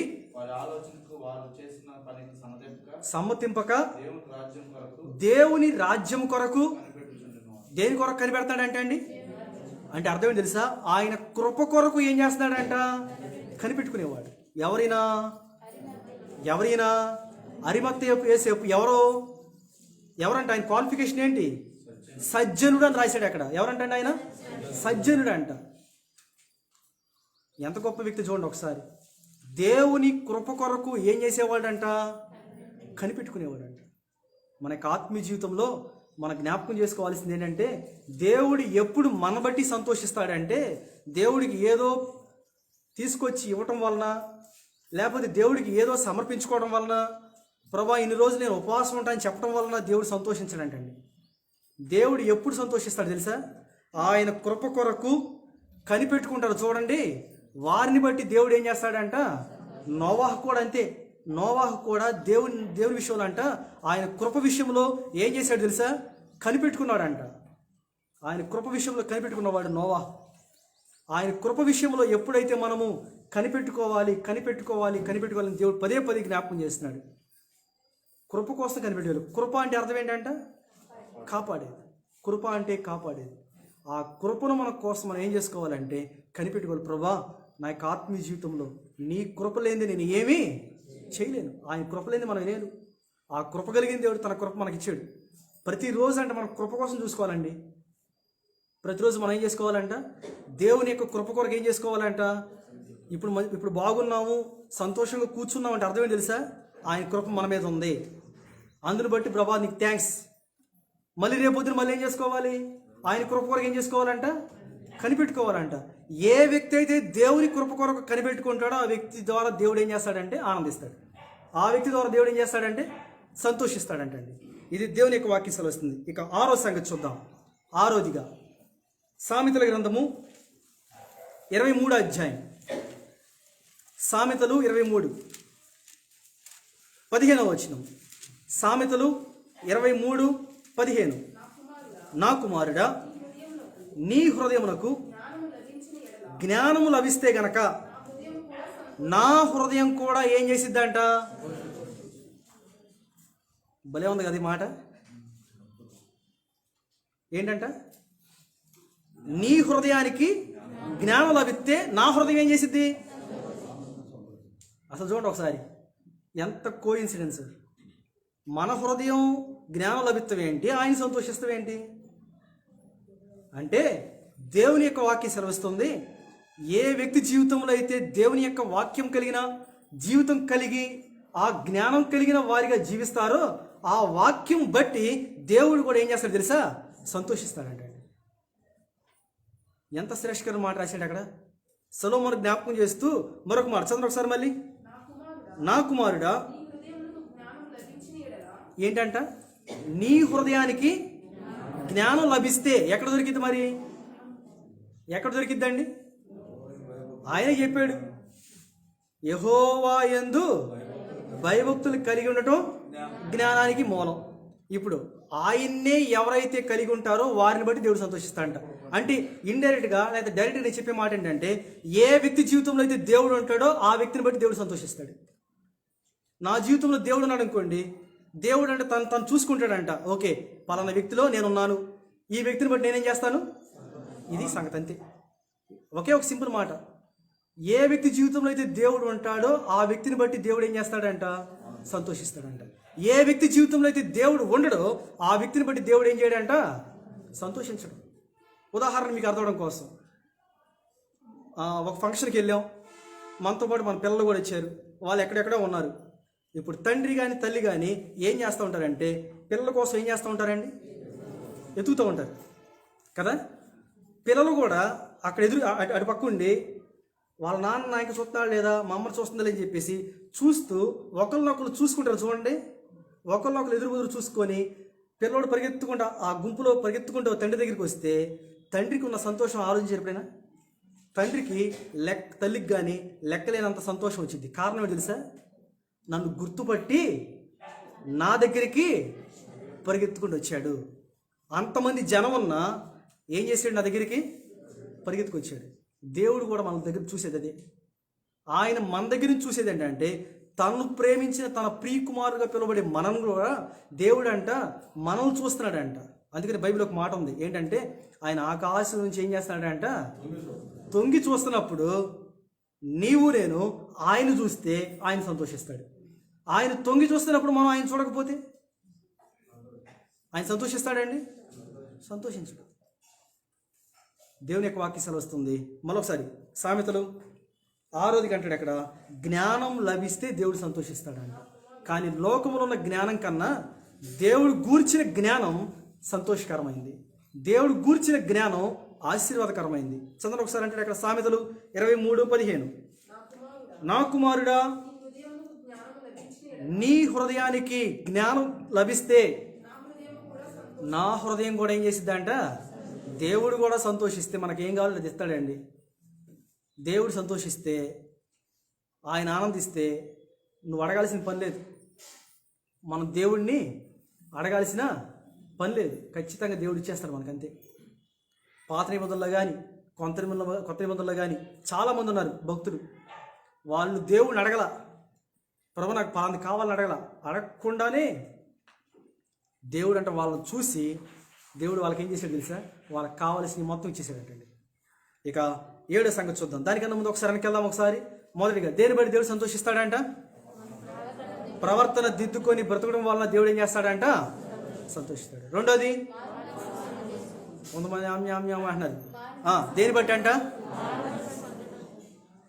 ఇంకా నోరు తెరవాలి కొంతమంది, కనీసం గుంపులో గోన చెప్పండి. రెండోది దేని బట్టి అంట? మారు మనసు పొందటం బట్టి దేవుడు సంతోషిస్తాడు. మూడోది ఆజ్ఞలు గైకొనడం వలన దేవుడు సంతోషిస్తాడు. నాలుగోది దేవుని మందిరం మీద శ్రద్ధ కలిగి ఉంటే దేవుడు ఏం చేస్తాడంట? సంతోషిస్తాడు. ఐదోది దేవుని కృప కొరకు ఎవరైతే కనిపెట్టుకుంటారో వారిని బట్టి దేవుడు ఏం చేస్తాడంట? సంతోషిస్తాడు. ఆరోది దేవుని యొక్క లేక జ్ఞానము ఎవరైతే పొందుకుంటారో వారిని బట్టి దేవుడు ఏం చేస్తాడంట? సంతోషిస్తాడు. ఇక 7వ సంగతి చూద్దాం. ఇర్మియా గ్రంథము 9వ అధ్యాయము. ఇర్మియా గ్రంథం 9వ అధ్యాయం 23, 24 వచనాలు. దేవుడు దేని బట్టి సంతోషిస్తాడు చూడండి. చాలా శ్రేష్టకరమైన మాట రాశాడు అక్కడ. యెహోవా ఇలాగు సెలవిచ్చున్నాడు, జ్ఞాని తన జ్ఞానం బట్టి, సూర్యుడు తన శౌర్యను బట్టి అతిశయింపకూడదు, ఐశ్వర్యవంతుడు తన ఐశ్వర్యం బట్టి అతిశయింపకూడదు. అతిశయించువాడు దేన్ని బట్టి అతిశయించాలో కూడా చెప్పేశాడండి ఆయన. దేన్ని బట్టి అంట? భూమి మీద కృప చూపుచు నీతి న్యాయములు జరిగించుచున్న యెహోవానకు నేనే అని గ్రహించి నన్ను పరిశీలనగా తెలుసుకున్న బట్టియే అతిశయింపబలను. అట్టి వాటిలో నేను ఆనందించువాడనై ఉన్నానని యెహోవా సెలవిచ్చున్నాడు. దేని బట్టి సంతోషిస్తాడంటే దేవుడు? దేవుణ్ణి బట్టి అతిశయిస్తే దేవుడు సంతోషిస్తాడంటండి. దేని బట్టి? దేవుని బట్టి మనం అతిశయిస్తే దేవుడు ఏం చేస్తాడంట? సంతోషిస్తాడంట. కానీ మనం దేని బట్టి అతిశయిస్తాం? దేని బట్టి అతిశయిస్తామండి? మనకున్న దాన్ని బట్టి, మనకు కలిగిన దాన్ని బట్టి మనం ఏం చేస్తూ ఉంటాం? అతిశయిస్తాం. కానీ దేవుడు అంటే తెలుసా, నిన్ను బట్టి నువ్వు అతిశయిస్తే నిన్ను బట్టి నేను సంతోషించను అంటాడండి దేవుడు. నిన్ను బట్టి నువ్వు అతిశయిస్తే నిన్ను బట్టి నేనేం చేయను? సంతోషించను. మరి ఎవరిని బట్టి సంతోషిస్తాడంట దేవుడు? దేవుడిని బట్టి ఏం చేసుకోవాలంట? అతిశయాలంట. అక్కడ ఎలా అతిశయించాలో కూడా చెప్పాడండి దేవుడు. మనకి తెలియదు కాబట్టి దేవుడు అక్కడ చాలా వివరంగా రాశాడు. చూడండి ఎలా అతిశయించాలంట. చదవండి అంటాడు అక్కడ. అతిశయించువాడు దేన్ని బట్టి అతిశయించవలసినగా దేని బట్టి అంటే అండి? భూమి మీద కృప చూపుచు నీతి న్యాయములు జరిగించుచున్న యెహోవాను నేనే అని గ్రహించి నన్ను పరిశీలనగా ఏం చేసుకోవాలంట? తెలుసుకుంట బట్టి నేనేం చేస్తాను? అదండి సంగతి. ఎంత వివరంగా రాశాడండి ఆయన. అంత వివరంగా రాస్తే కూడా మనం గ్రహించకపోతే అట్ట ఇంకా ఎంత వివరంగా రాశాడు. దేని బట్టి సంతోషిస్తాడు దేవుడు? చూడండి అంటాడు అక్కడ. దేని బట్టి అంట? భూమి మీద. మొదటి సంగతి, భూమి మీద ఆయన ఏం చేస్తాడంట? కృప చూపించేవాడు అన్న సంగతి ఎవరైతే గ్రహిస్తారో. రెండోది, నీతి న్యాయములు జరిగించే దేవుడు అన్న సంగతి ఎవరైతే గ్రహిస్తారో. మూడోది, యెహోవా నేనని గ్రహించే వాళ్ళు ఎవరైతే ఉంటారో వారిని బట్టి. నాలుగోది, పరిశీలనగా తెలుసుకుంటారో వారిని బట్టి దేవుడు ఏం చేస్తాడంట? సంతోషిస్తాడు. 4 సంగతులు చెప్పాడు అక్కడ. ఈ 4 లక్షణాలు ఎవరి జీవితంలో అయితే ఉంటాయో వారిని బట్టి దేవుడు ఏం చేస్తాడంట? సంతోషిస్తాడంట. వారిని బట్టి మాత్రమే దేవుడు సంతోషిస్తాడు. మనకు కలిగిన దాన్ని బట్టి, మనకు కలిగిన సమృద్ధిని బట్టి, మనకు కలిగిన వాటిని బట్టి దేవుడు ఏం చేయడంట? అబ్బో వీడికి 4 అంతస్తుల బిల్డింగ్ ఉందండి, అబ్బా అని చెప్పి దేవుడు సంతోషిస్తాడా? వీడు చిరిగిపోయిన బట్టలు వేసుకున్నాడండి అని చెప్పి మళ్ళీ బట్టి సంతోషిస్తాడా? అమ్మో వీడికి 10 కేజీలు బంగారం ఉందండి, అబ్బా నా కుమారుడు చూడు 10 కేజీలు బంగారం ఉంది అని దేవుడు సంతోషిస్తాడా? ఏమైనా సంతోషిస్తాడు దేవుడు? దాన్ని బట్టి సంతోషించాడంట ఆయన. దేని బట్టి సంతోషిస్తాడంట? 4 సంగతులు చెప్పాడు అక్కడ. మొదటి సంగతి ఏంటంట? కృప చూపించే విషయంలో, నీతి న్యాయం జరిగించే విషయంలో, యెహోవా నేనని గ్రహించే విషయంలో, పరిశీలించి తెలుసుకునే విషయంలో దేవుడు మనల్ని బట్టి ఏం చేస్తాడంటే సంతోషిస్తాడంట. వీటి విషయంలో దేవుడిని ఎప్పుడైతే మనం సంతోష పెడతామో అప్పుడు దేవుడు మనల్ని బట్టి సంతోషిస్తాడు. ఈ 4 లక్షణాలు కలిగిన వాళ్ళు బైబిల్లో చాలామంది ఉన్నారు. వాళ్ళని బట్టి దేవుడు ఏం చేస్తాడంట? సంతోషిస్తాడు, ఆనందిస్తాడు. ఆఖరిగా మరొక మాట చూపిస్తాను. 8వదిగా హెబ్రీ 10వ అధ్యాయం. హెబ్రీ 10వ అధ్యాయం. దేవుడిని ఎలా సంతోషపెట్టాలి, దేవుడిని ఏ విధంగా సంతోషపెట్టాలంటే చెప్తాడు అక్కడ. హెబ్రీ 10వ అధ్యాయం. హెబ్రీ 10 36 నుంచి 38 దాకా. హెబ్రీ 10 36 నుంచి 38 దాకా. మీరు దేవుని చిత్తమును నెరవేర్చిన వారై వాగ్దానం పొందు నిమిత్తము మీకు ఓరిమి అవసరమైనది, ఇక కాలము బహు కొంచెము ఉన్నది, వచ్చుచున్నవాడు ఆలస్యం చేయకవచ్చును. ఎక్కడి నుంచండి? నా ఎదుట నీతిమంతుడైన వాడు విశ్వాస మూలముగా జీవించును గాని అతడు గనక వెనక తీస్తే అతని యందు నా ఆత్మ ఏం చేయదు. ఆఖరి మాట ఏంటంటే వెనుకు తీస్తే మన యందు దేవుని ఆత్మ ఏం చేయదంట. అంటే అర్థం ఏంటంటే కొంతకాలం దేవుని దగ్గరికి బాగానే వచ్చి, కొంతకాలం దేవుని దగ్గరికి సంతోషంగా వచ్చి, దేవుడు నాకు అన్నీ ఇచ్చాడని చెప్పి ఆర్భాటంతో హంగులతో వచ్చి తర్వాత మళ్ళీ వెనక్కి తీస్తేనంట దాన్ని బట్టి దేవుడు ఏం చేయడంట? సంతోషించాడంట. అంటే అర్థం ఏంటి తెలుసా? అన్నీ వచ్చినప్పుడేమో నువ్వు వచ్చావే, ఏమి లేనప్పుడు నువ్వు రావా అని చెప్పి దేవుడు ఏం చేయడంట? సంతోషించాడు. అన్నీ ఉన్నప్పుడు దేవుడి దగ్గరికి వచ్చి ఏమి లేనప్పుడు దేవుని దగ్గర రాకపోతే యోబన్నాడు కదా, కలిగి ఉన్నది ఏది ఆయన లేకుండా కలగలేదన్నాడు. ఉన్నప్పుడు దేవుడిని కనపరిచాడు, లేనప్పుడు దేవుడు వెనక తీసాడు. యోబు ఏమండి, యోబు వెనక తీసాడా? వెనకడుగు వేసాడా? వేయలా. కానీ మనం ఎవరో ఏదన్నారనుకోండి మందిరానికి రాం. దేవుడు నాకు మేలు చేయలేదనుకోండి మందిరానికి రాం. ఇంట్లో పిల్లల మాట లేదనుకోండి మందిరానికి రాం. ఆ వారం ఆర్థికంగా సరిగా లేదనుకోండి మందిరానికి రాం. ఇప్పుడు తప్పు చేసిన దేవుడా మందిరమా మనమా? మనం చెప్పండి ఒకసారి. తప్పు చేసింది మందిరమా దేవుడా మనమా? పైపచ్చి ఏం చేస్తాం? మళ్ళీ నేను మందిరానికి వెళ్ళను, ఏదో పాస్టర్ గారు నాకు అప్పు ఉన్నట్టు. నేను మందిరానికి వెళ్ళను, పక్కన విశ్వాసతో నాకు పగనట్టు. నేను మందిరానికి వెళ్ళను. ఆలోచన ఒకసారి. మనుషులు విశ్వాసులు ఏమైపోయారంటే రాను రాను వాళ్ళకు నిజంగా చెప్తున్నాను, మీ విశ్వాసాన్ని మీరే తగ్గించుకుంటున్నారు, మీ విశ్వాసం నుంచి మీరే వెనకడిగేస్తున్నారండి. దాన్ని బట్టి దేవుడు సంతోషించడు. దేవుడు గనక సంతోషించకపోతే నువ్వు ఎక్కడ తిరిగినా, ఎక్కడ ప్రార్థన చేసినా, ఎక్కడ నువ్వు ఉపవాసం ఉన్నా నిన్ను బట్టి దేవుడు గణపరచబడ్డు. నీకు రావాల్సిన దీవెనలు రావు. ఇది మొహమాట లేకుండా చెప్తున్నా. ఇది బైబిల్లో చెప్తున్న మాట, నేను చెప్పింది కాదు. అన్నీ మనం చేస్తాం. పైపచ్చి ఎవరి మీద ఏం చేస్తామండి? ఆయన మీద. ఖాళీ కూర్చున్నాడు పాపం ఆయన, పైన ఖాళీ కూర్చున్నాడుగా పాపం ఆయన. ఏదో పని పెట్టాలి ఆయనకి. ఏమ్మా మందిరానికి ఎదురు రాలేదంటే దేవుడు నాకేం చేశాడండి. నువ్వేం చేసి దేవుడికి? ఏమండి నువ్వేం చేసి దేవుడికి? ఎప్పుడు దేవుడు నీకే చేయాలా? నువ్వు దేవుడికి ఏం చేయవా? విశ్వాసులు ఎలా అయిపోయామంటే ఎప్పుడు దేవుడే మనకు చేయాలి, మనం దేవుడికి ఏం చేసేది లేదు, దేవుడికి ఏమి ఇచ్చేది లేదు, దేవుడికి ఏది ఏం చేసేది లేదు. పైకి వచ్చి మళ్ళీ నేను ఎవరి మీద వేస్తాం? దేవుడి మీద. నాకేం చేసాడండి? పక్కోడు చూడండి, అమ్మో డాబాల మీద డాబాలు కట్టేస్తున్నాడు. ఆడు చూడండి ఫ్రిడ్జ్ల మీద ఫ్రిడ్జ్లు కొనేస్తున్నాడు, బట్టల మీద బట్టలు కొనేస్తున్నాడు.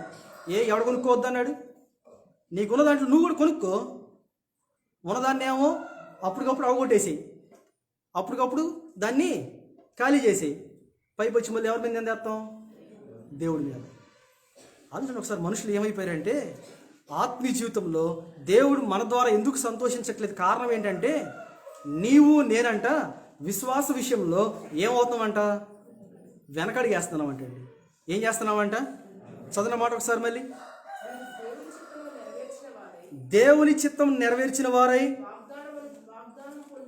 వాగ్దానమందు పొందు నిమిత్తము మీకు ఏం అవసరమైందంటే ఇప్పుడు చివరి కాలంలో మనకు కావాల్సింది ఏంటంటే ఓర్పు అంట. వింటున్నారమ్మా? ఇప్పుడు చివరి కాలంలో మనకు కావాల్సింది ఏంటంటే ఓర్పు. తర్వాత బహు కొంచెంగా ఉంది, వచ్చుచున్నవాడు ఆలస్యం చేయకుండా వస్తున్నాడంట. నా ఎదుట నీతిమంతుడైన వాడు విశ్వాస మూలముగా జీవించును గాని అతడు వెనక తీస్తామంటే వెనకడిగేస్తే. రక్షించినప్పుడు కొత్తలో అబ్బో ఏం పరిగెడతామండి. ఎక్కడికి మీరే చెప్పండి. ఎక్కడ మీటింగ్ ఉంటే అక్కడ, ఎక్కడ కూడికి ఉంటే అక్కడ, రాత్రి లేదు పగలు లేదు. కానీ ఇప్పుడు అమ్మో మోకాలు నొప్పులు వచ్చినాయండి. అక్కడ దాకా నడవటానికి ఏమొచ్చినాయి అంట? మోకాలు నొప్పులు. ఎక్కడ దగ్గర ఉన్నాయో చూసుకుంటున్నారు. ఇప్పుడు ఎక్కడ దగ్గర ఉన్నాయో చూసుకుంటున్నారు మోకాలు నొప్పులు తగ్గడానికి. అప్పుడు పరిగెత్తారు, నడువు నొప్పులు లేవు. కానీ ఇప్పుడు నడువు నొప్పులు. ఆలోచన ఒకసారి. పరిగెడుతున్నారు ఒకప్పుడు. కానీ ఇప్పుడు విశ్వాసులు ఏమైపోయారు తెలుసా? అయిపోయింది. చివరికి వచ్చేపాటికి మనలో కొంచెం కూడా ఉండదు మరి. ఇసుమంతం ఉండదో తెలియదు. బైబిల్ ఒక మాట ఉంది, మొదట్లో రక్షించబడినప్పుడు కాదంట కావాల్సింది దేవుడికి. ఎప్పుడంట అండి? మీరే చెప్పండి. ఎప్పుడంట? మొదట్లో రక్షించబడినప్పుడు, మొదట్లో పరిగెత్తినంత మొదట్లోనే కాదండి. ఎప్పుడు దాకా ఉండాలంటే అది అంతం వరకు పరిగెత్తాలి. అంతం వరకు దేవుని కోసం ప్రయాసపడాలి. వెనకడికి వేయకూడదంట. కానీ పరిగెడుతున్నావా? పెళ్ళంటే పరిగెడతలేదండి? దినం అంటే పరిగెడతలేదా? కార్యక్రమాలంటే పరిగెడతలేదా? ఆలోచన ఒకసారి. నిజంగా మీ గుడి మీద చేసి చెప్పండి ఒకసారి. పరిగెడతలేదా? మీటింగ్ అంటే ఏమొచ్చేస్తుంది మనకి? రోగం గుర్తుకొచ్చింది. లోపల ఏం చేస్తాడు? పుడుతూ ఉంటాడు. నీకు మోకాలు నొప్పులు ఉన్నాయి అంటది లోపల పుడుతూ ఉంటాడు. నీకు తలనొప్పి ఉంది కదా, మర్చిపోయావేంటి? నిజంగా తలనొప్పి వచ్చింది మనకి. నీకు గొంతు నొప్పి ఉందని పుడుతూ లోపల నుంచి. ఈ నొప్పులు పోయి పక్క నొప్పులు మొదలైన. ఇప్పుడు కొత్తగా పక్క నొప్పులు ఏంటి? కూతురు నుంచో, కొడుకు నుంచో, అల్లుడి నుంచో, కోడల నుంచో, మనవడి నుంచో, మనవరాల నుంచో ఏమైనాయి? ఏం వెళ్తాయి ఇప్పుడు? ఈరోజే వచ్చే ఊరు నుంచి కోడి మాసం కోరండు. ఎప్పుడు? ఆదివారం పూట. అంటే విశ్వాసం ఏమైపోయిందండి? విశ్వాసం దేవుని కోసం బైబిల్ ఒక మాట ఉంది, మొదటి వారు ఏమవుతారంట? కడపటి వారు ఏమవుతారంట? అదే జరుగుతుంది ఇప్పుడు. నేను ఎప్పుడు చెప్తూ ఉంటా, దేవుడికి కావాల్సింది సీనియారిటీ కాదండి, సిన్సియారిటీ. దేవుడికి కావాల్సింది అబ్బో నేను 30 సంవత్సరాలు అండి దేవుడు నమ్ముకొని. ఎవరికి కావాలి 30 సంవత్సరాలు? ఎవరికి కావాలి 40 సంవత్సరాలు? దేవుడికి కావాల్సింది సీనియారిటీ కాదు, సిన్సియారిటీ కావాలి దేవుడికి. దేవుడికి కావాల్సి మంది కాదు, 10 మంది ఉన్న చాలు దేవుడికి. వాళ్ళు స్థిరంగా ఆత్మీయ జీవితంలో దేవుని కొరకు సాక్షిగా జీవిస్తే చాలు, వాళ్ళు పరలోకం వాళ్ళే. కానీ మనలో విశ్వాసం రోజు రోజుకి ఏమైపోయిందంటే వెనకడికి చేస్తాను అంట. చదవన మాట ఒకసారి మళ్ళీ. హెబ్రీ 10వ అధ్యాయం 36, 37, 38 వచ్చినారు. మీరు దేవుని చిత్తం నెరవేర్చిన వారై వాగ్దానం పొంది నిమిత్తము మీకు ఓరిమి అవసరమైనది కొంచెమే ఉందంట కాలమా. వచ్చుచున్నవాడు ఆలస్యం చేయక వస్తున్నాడు.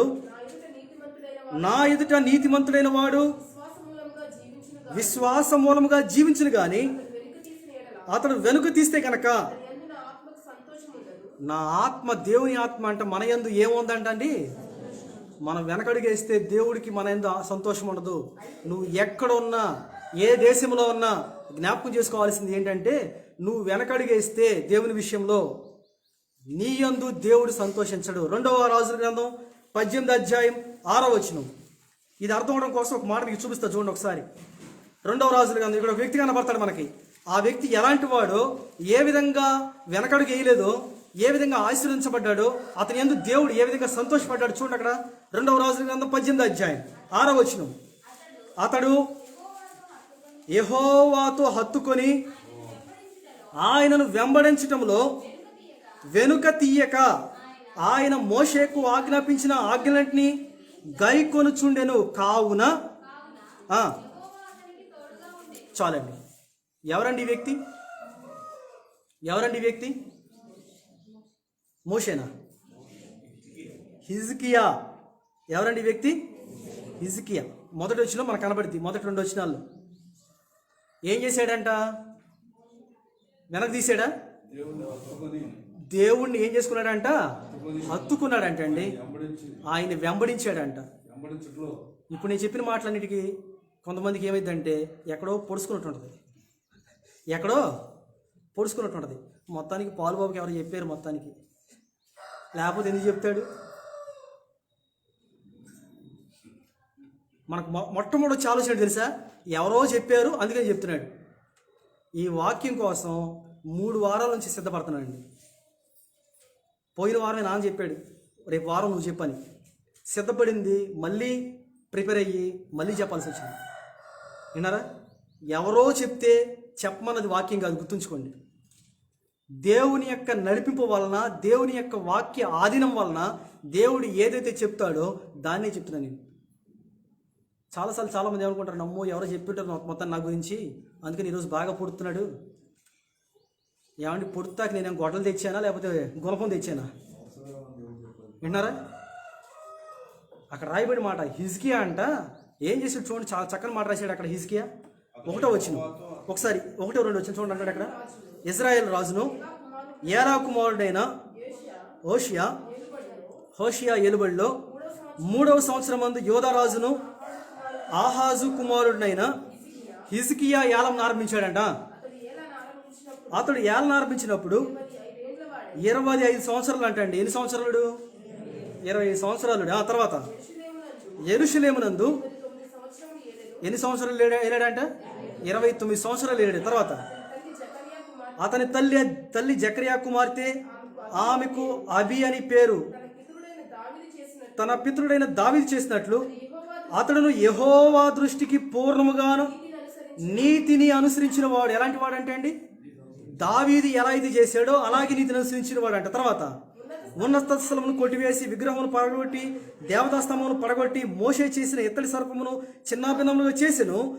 దానికి ఇశ్రాయేలు పేరు పెట్టి దానికి ధూపం వేయచ్చు వచ్చిండరి. ఎలాంటి వాడు అంటే హిజ్కియా? యెహోవా యందు విశ్వాసం ఉంచిన వాడంట. అతని తర్వాత వచ్చిన యోధా రాజుల్లో అతని పూర్వులైన రాజుల్లో అతనితో సమానమైన వాడు ఒకడు కూడా. అంటే అర్థం ఏంటి? ఎంత గొప్పోడు? ఆయన తర్వాత వచ్చిన వాళ్ళు కూడా ఒక్కడు లేడంటండి అలాంటి వాడు. అలాంటి వ్యక్తి విశ్వాసం ఉంచి అంటే వెనక తీయలేదంటండి. అందుకనే హెబ్రీ పత్రికలో మనం చూసాం కదా, 10వ అధ్యాయం 38వ వచనంలో ఏమన్నాడు అక్కడ?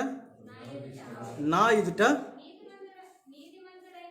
నీతిమంతుడైన వాడు విశ్వాసం మూలంగా జీవించును కానీ అతడు వెనుక తీస్తే అతని యందు నా ఆత్మ సంతోషించదు.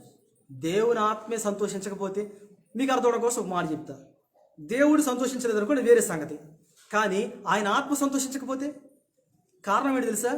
బైబిల్లో చక్కని మాట రాశాడు అక్కడ. నన్ను తిట్టినా ఏమవదు కానీ పరిశుద్ధాత్మను దూషిస్తే ఆ వ్యక్తికి ఏముండదంట? ఈ యుగమందైనా రాబోయే యుగమందైనా ఏముండదంట? పాపక్షమాపణ లేదని రాశాడండి.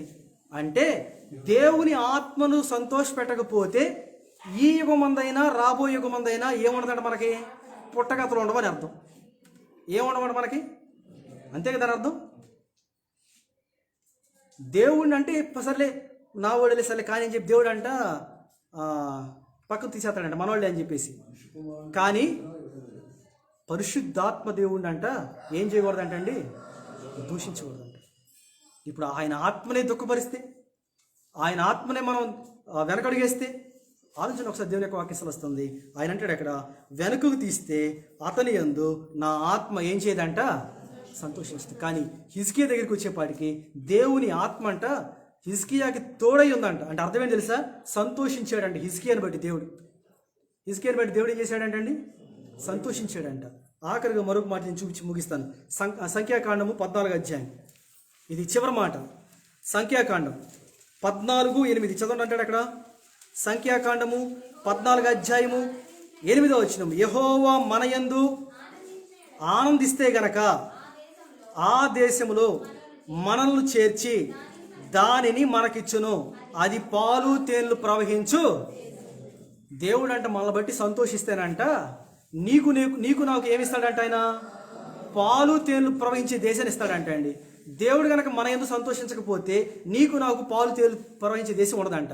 నాతో పాటు చెప్పండి ఒకసారి మాట, యెహోవా మన యందు ఆనందించిన యెడల ఆ దేశములో మనలను చేర్చి దానిని మనకిచ్చును, అది పాలు తేనెలు ప్రవహించు దేశము.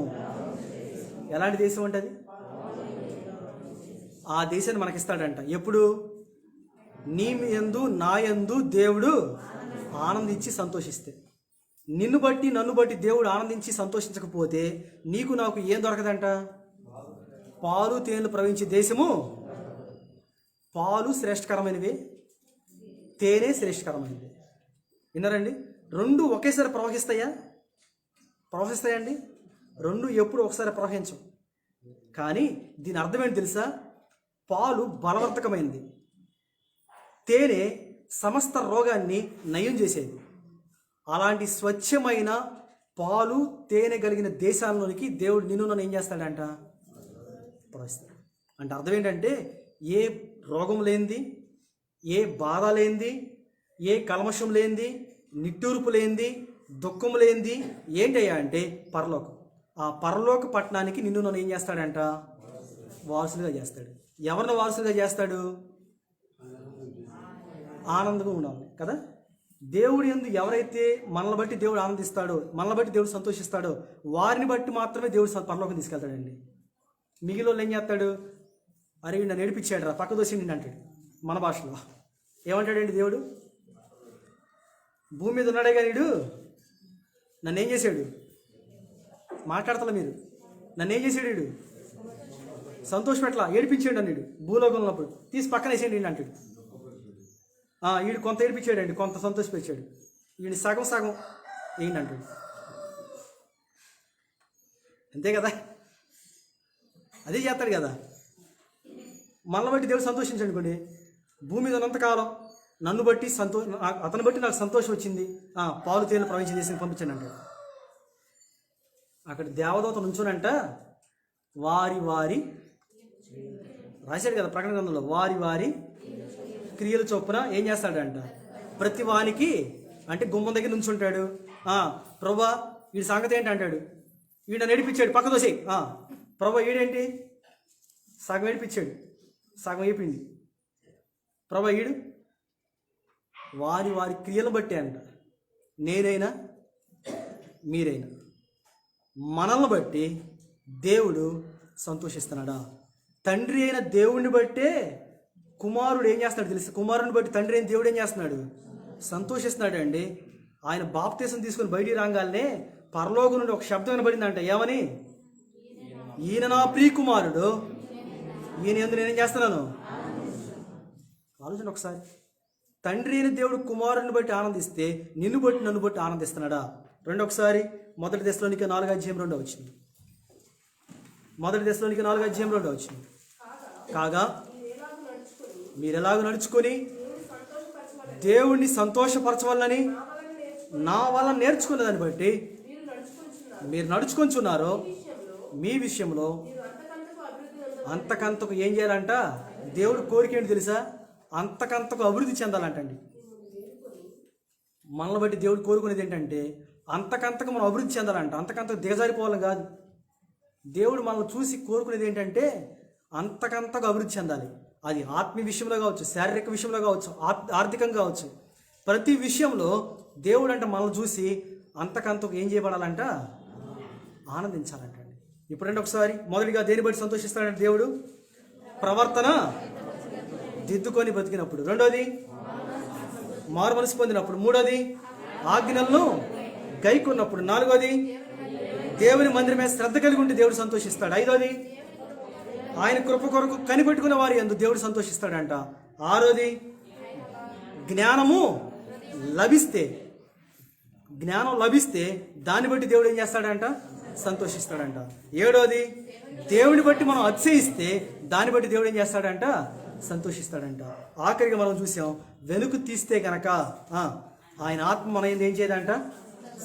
మోకరించండి.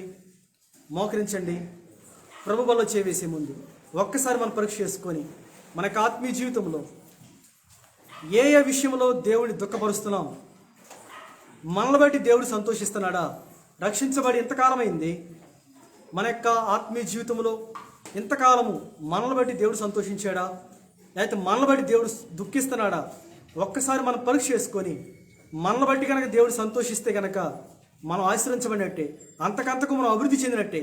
కానీ మనల్ని బట్టి దేవుడు కనుక సంతోషించకుండా ఆనందించకుండా ఉంటే మాత్రం ప్రభు బల్ల చేవేసే ముందు ఒక్కసారి మనం పరీక్ష చేసుకొని దేవుని దగ్గర క్షమాపణ కోరి ఏ విషయంలో మనము దేవుని దగ్గర ఒడిదొడుకులు కలిగి ఉన్నామో దేవుని దగ్గర క్షమాపణ కోరి యోగ్యమైన రీతిలో ప్రభువులో చేవేద్దాం. అటువంటి కృప దేవుడు మనకు అనుగ్రహించింది గాక.